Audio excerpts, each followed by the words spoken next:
అమరావతి రైతుల ఆధ్వర్యంలో నిర్వహించే దయానంద్ ఆంగ్లో వేదిక్ పాఠశాలలో ఈ ఏడాది నుంచి అడ్మిషన్లు ప్రారంభిస్తున్నట్లు అమరావతి ఎడ్యుకేషనల్ కల్చరల్ అకాడమీ కార్యదర్శి అనుమోలు బాలమురళీకృష్ణ తెలిపారు. నెక్కలలో 3 ఎకరాల భూమిలో నూతన భవనాలు నిర్మిస్తున్నామన్నారు.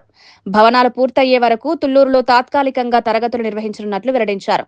నాణ్యమైన విద్య అందించడమే లక్ష్యమని పేర్కొన్నారు.